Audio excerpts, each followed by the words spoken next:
DeFi, or decentralized finance, is a fast-growing segment of crypto already worth hundreds of billions of dollars, with the promise of giving people access to finance outside of the traditional financial system controlled by banks and governments.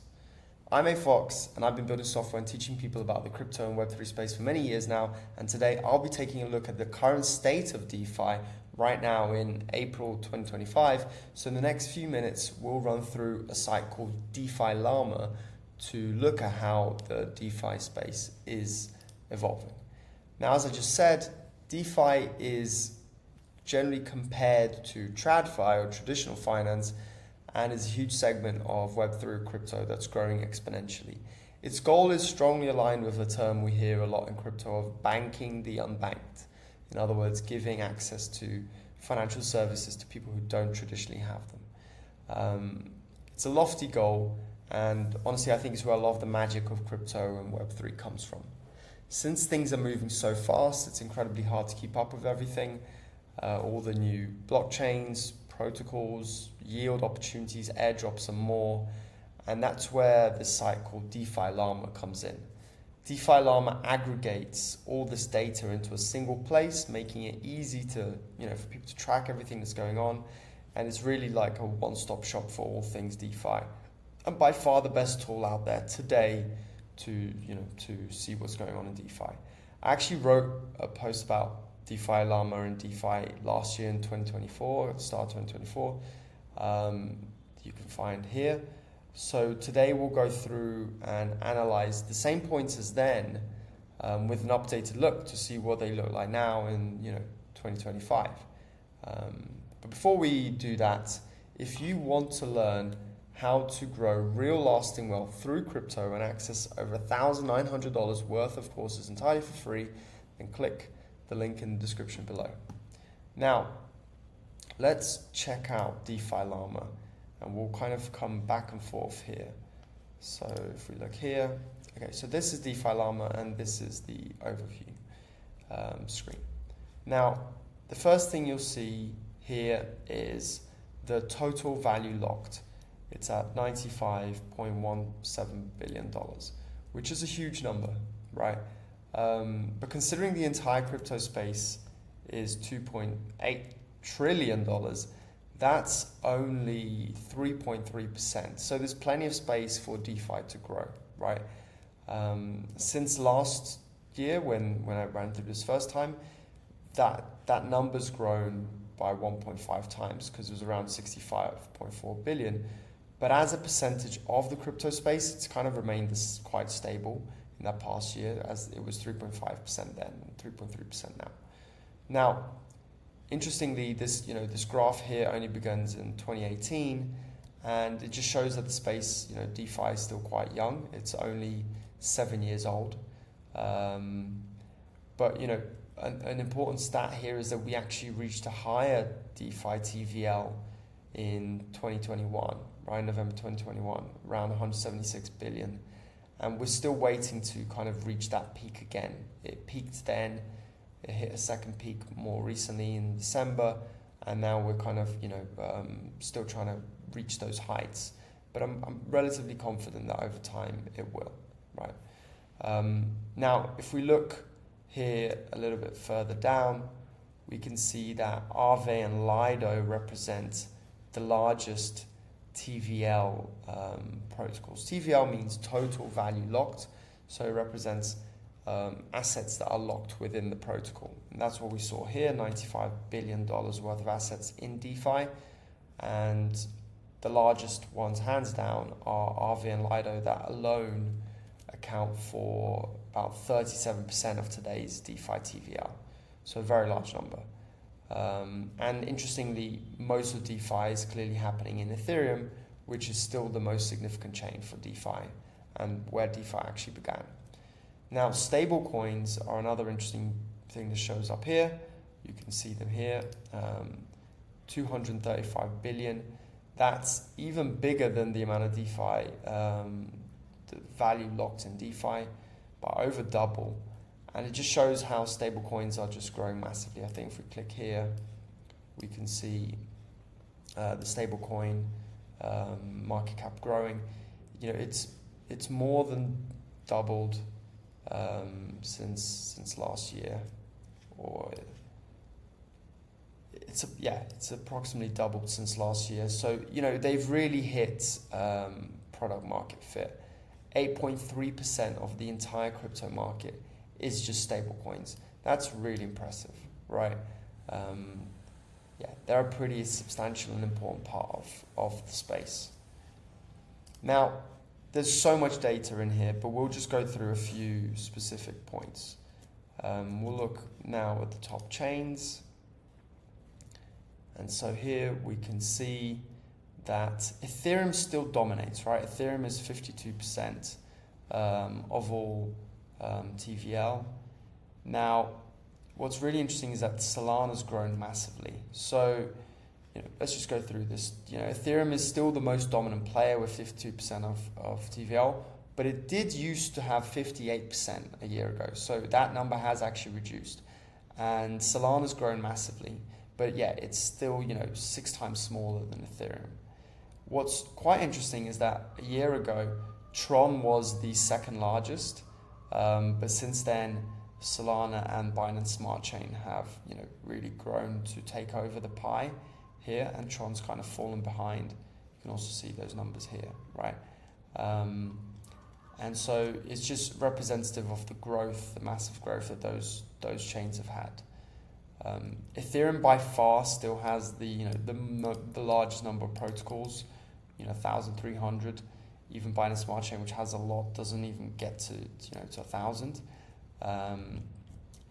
But regardless of the number of protocols, there's a lot more active addresses in Solana and Tron. So that's an interesting thing. Like, even though Ethereum has most of the capital and has most of the protocol and people kind of vying for that money, there's more actual movement and active addresses happening in Solana and Tron, and even on Bitcoin, which is quite surprising. But a lot of the activity in Ethereum has moved to L2s like Base, and you can see that here, and Arbitrum, and so on and so forth. Now, Bitcoin's gone up a lot, right? They account for 4% here of TVL, and that's quite surprising considering that Bitcoin was never intended as a smart contract platform. But people have been building on top of Bitcoin, doing really interesting things with it there. So it's been given kind of DeFi capabilities, even though it was never really intended for it. And this number here, 58 protocols, is a big jump from last year, where it was only 12, right? Cool, so let's just take a look at the top protocols now. Right, so Aave is unsurprisingly the top lending protocol in EVM chains. So Aave here, see Aave here, Aave here, Aave here, Aave here.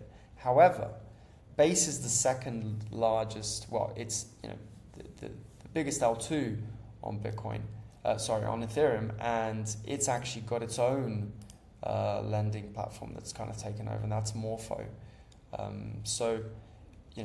Aave still dominates, but it's got its competition on different chains, right? Most chains tend to have their own lending and stablecoin projects, which are more specific to the chain, like got Camino Lend here, Just Lend on Tron, Sui Lend on Sui, and so forth. And with restaking, this PEL network seems to be spreading itself across many chains. However, in terms of actual value locked, the eigenlayer is just massively ahead. We could see here it's got 7 billion, and the closest competitor is at 800 million. So eigenlayer is by far the largest restaking protocol. Interestingly, Stargate is the largest cross-chain bridge still. You can see here Stargate, Stargate, Stargate, Stargate, Stargate, Stargate. When you want to deal with bridging cross-chain, Stargate still kind of wins that battle. But yeah, there's a lot of different kind of leaders on different chains. That's something very noticeable. But the Ethereum-based ones are by far the largest still, and they kind of take they outcompete all the rest right now in terms of absolute numbers, like we saw with EigenLayer there, where it's 7 billion compared to the second largest 800 million, right? Now, if we look at different protocol categories specifically, so I believe that's here. I know that's this one here. Wait for it to load. So the lending, bridges, and liquid staking all have the largest TVL, and you can see that here, and we'll see that here. Lending, bridges, and liquid staking, they have by far the largest TVL. What's interesting is a year ago, liquid staking was out competing all the rest, but since bridging and lending have grown a lot and have even kind of overcome the liquid staking TVL, right? So these are the largest categories by TVL. Aave represents 44% of all lending. If we come in here and open it up, we'll find that, while Lido represents 43% of all liquid staking. So these are by far the two largest protocols by TVL in the whole of the DeFi space, right? If lending and liquid staking are two of the largest, and the largest within them, accounting for over 40% in lending is Aave, and over 40% in liquid staking is Lido, these are by far the largest protocols. And we saw that in the overview earlier on, right? Now, what's quite interesting though is that even though DEXs have less TVL, they by far have the highest revenue, right? And consequently, there's also many competitors. I think they all know that decentralized exchanges are where most of the revenue gets made, so there's a lot of competition, and it's quite a large factor. DEXs earn more revenue than the other types of protocols by quite a margin. So the most profitable area of DeFi is still in decentralized exchanges, right? Oh, and what's interesting in bridges is actually this category, as described by DeFi Llama, is predominantly dominated by bridging Bitcoin, right? So WBTC is an equivalent to Bitcoin on Ethereum and other chains, and it's done by bridging Bitcoin in and then creating a token that represents that Bitcoin. So WBTC, Binance Bitcoin, Coinbase BTC, Solve BTC. These are Bitcoin equivalents dominate the bridging category by TVL. So that's an interesting fact as well. Now, if we go and look at foundations and treasuries, which is another interesting one to take a look at, we'll see that the Ethereum Foundation is the largest. But this is a really interesting and difficult one to interpret, because in many cases, like the total treasury for Mantle is 2 billion, right? That's a huge number. But actually, 90% of it is their own token. So if you exclude their own token, then it accounts for 200 million, right? So looking at this column is better than looking at this column in that sense. But actually, most of these protocols are predominantly, holding their own token. Most of these treasuries hold their own tokens. Even the Ethereum Foundation, it doesn't show it here, it considers it a major, but it's actually predominantly holding Ethereum, right? Ether. Now, 1 year ago, this number was double. So what's happened in that time is Ether has, the price has changed, but also the Ethereum Foundation have spent a lot of Ether, and that number has dropped. They don't hold as much as they used to hold. but they still hold a substantial amount, could still drive the development of Ethereum.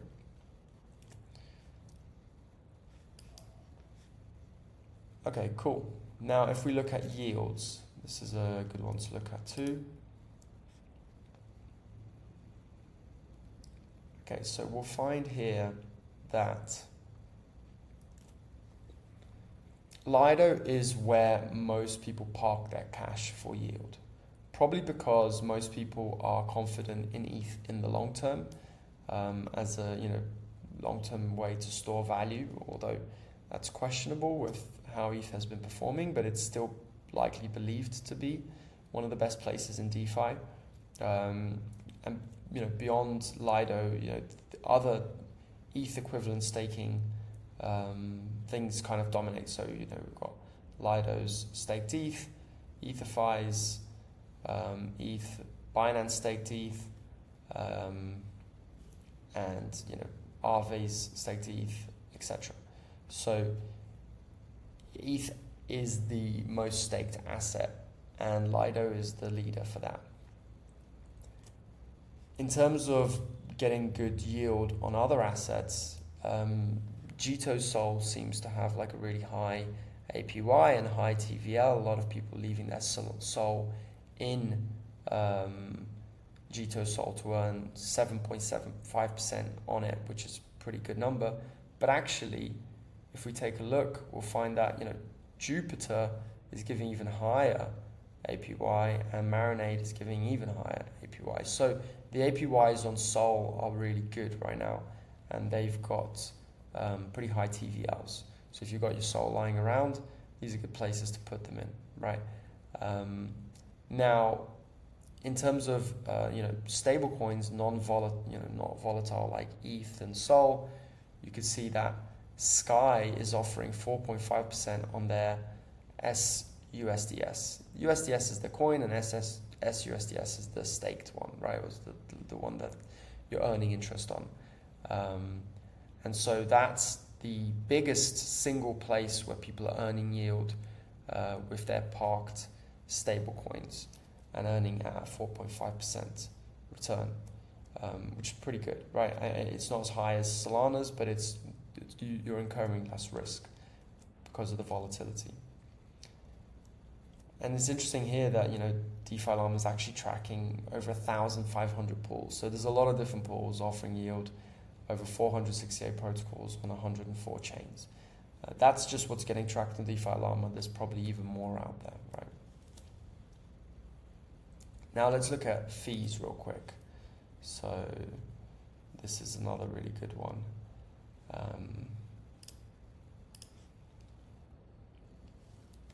What's fascinating immediately as you look at fees is just how much money Tether is making. They're just so beyond everyone else, right? Tether alone have made in the past year $5.8 billion in fees. That's just absurd, right? Stablecoins clearly win this game, right? Tether and Circle both have the largest fees earned, right? Then comes Ethereum, and the Ethereum network with gas that's getting used on Ethereum to pass transactions. But what's interesting is in a year, Ethereum is still the largest. However, it's been dropping, right? If we look at the 30 days, in terms of 30 days, Ethereum isn't even in the top 15. It's 18th, right? So there's a bit of lag here in this number, but actually the Ethereum fees are dropping, and they have been dropping for a while. And some might argue that's a good thing, that Ethereum's scaling. Others might argue that people aren't using Ethereum enough, right? And that's why it's dropping. Now, other than stable coins and Ethereum-based apps like Lido and Uniswap, what's grown massively is the Solana ecosystem in terms of fees as well. So Solana's almost at 1 billion in a year. Radium's got similar fees. Radium is a DEX on Solana that's been growing hugely because of Pump.Fun, right? And Pump.Fun is a meme coin. Essentially, it's become focused on meme coins and launching meme coins, and they've made huge amount of money. You know, in the last year they made over $600 million in fees, and part of that, you know, they've been in the past putting this. Recently, they've created their own DEX, but in the past they were using Radium DEX, and so Radium was kind of making money out of that as well. We're collecting a lot in terms of fees, right? So it's interesting to see that basically outside stablecoins, Ethereum and its ecosystem dominates, and then next is Solana, and Solana's really, you know, swallowed up a lot of demand there. They weren't so high up before. In fact, Bitcoin was much higher, and the fees in Bitcoin haven't actually changed a huge amount, but they've just been pushed down by everything else growing around it.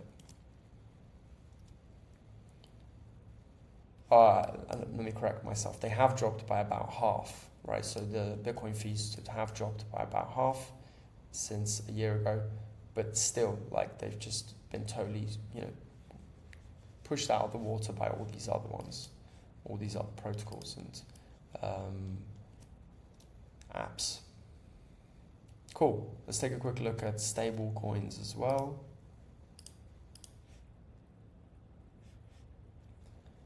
Okay, so the market for stablecoins has almost doubled from last year. It was 136 billion, and now it's 235 billion. And nonetheless, USDT and USDC still dominate, right? Actually, last year, USDT was by far the largest, and its dominance has slightly been swallowed, but it's still 62% of the market, and USDC is 26% of the market. Together, they dominate 88% of the entire stablecoin market. So that's pretty huge, right? Now, the thing that's interesting is that there's been a really huge growth proportionately in Athena's USDE, as it didn't even exist a year ago, and now represents the third largest stablecoin here, you know, with 2% of the market. You can see that here. So out of, you know, the 235 billion, 4.8 billion is Athena, and that's, you know, they weren't even around last year, so they've had huge growth. Meanwhile, DAI was actually third place, but what's interesting here is that this is by MakerDAO, or they're called Sky nowadays, and they created the Sky Dollar. So they've actually fragmented their market cap between these two tokens. And if you actually join them together, they do actually still represent number 3, because, you know, that's over 8 billion, right? So this is 4.7, 4.8, this is over 8, accounting for 3.5% of the total market share versus Athena's USDE's 2%, right? So they're still the third largest player, but now they're fragmented over 2 different coins. And they're trying to phase out DAI over time to phase in USDS. That's kind of their focus. Now, if you just look at those, you know, USDT, USDC, DAI, and USDS, and USDE, together that accounts for 93% of the total stablecoin market, with over 220 billion in market cap. So they are the biggest players by far, with USDT and USDC dominating, right? But it's interesting to see that, you know, Athena's had substantial growth, and USDT's overall dominance has actually reduced.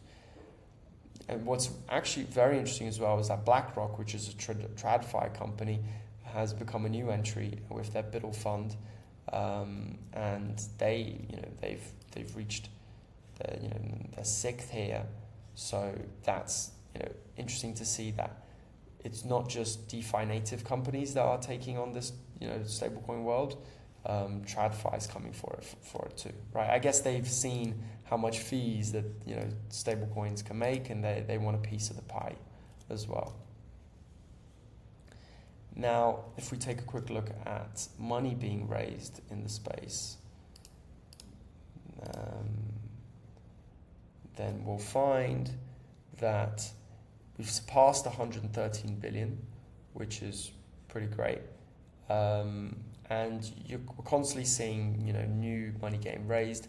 In fact, it's been going up recently, which is great news. You know, it suggests interest in the space, in providing more capital to the space and growing it further. More financing is a good thing to lead to more innovative solutions. DeFi Llama captures over 6,000 funding rounds, which is a pretty big number. And if we take a look at the actual largest ones by amount raised, it's actually a little bit disheartening, because you'll see things like EOS, which pretty much they've raised $4 billion back in 2018 in the height of the ICO bull run. And where did that money go? It's hard to know where it went. FTX, we all know how that ended as well. Raised a huge amount of money and it broke down, and Celsius Network as well, right? So a lot of the larger ones kind of raised huge amounts of money and then disappeared or broke down. So it's a bit disheartening to see, but it's great to see that more money is getting put into projects more recently, and if this trend keeps going, it's very positive for DeFi as a growing space, right? And on the flip side, let's kind of end by looking at hacks. So in terms of hacks, unfortunately, over $11.2 billion has been hacked in DeFi. And we actually had the single largest hack earlier this year, with $1.4 billion being hacked from Bybit. That was very disheartening in the midst of a generally bullish environment for crypto as a whole. To see Bybit get hacked for $1.4 billion in February was just, and you can see the graph, it was literally the single largest hack ever. It's very disheartening, and that money's, already a lot of it's been laundered and kind of disappeared, which it's a problem in crypto that we still need to get past, right? And what's quite interesting to see in this sense is that the two largest hacks in crypto, Bybit and Ronin chain for Axie Infinity, the game Axie Infinity, was a $620 million hack. Both of these were done by the Lazarus Group, which is a North Korean hacker group, or known to be a North Korean state-funded hacker group. And so the single largest hackers in the space, in the crypto and DeFi space, are North Korean state hackers, which is a very disappointing thing to see. Otherwise, interesting things to note that bridges account for something like over 20% of all hacks. 25% come from bridges. So bridges are still one of the more sensitive places to leave your funds. But yeah, I think that hopefully over time this number will undoubtedly grow, but hopefully we can find ways to reduce hacks in general and keep people safe. And yeah, that was a lot. We went through and had a pretty good overview there. I mean, there's just so much stuff in DeFi Llama. You could spend all day looking through all the data in here, right?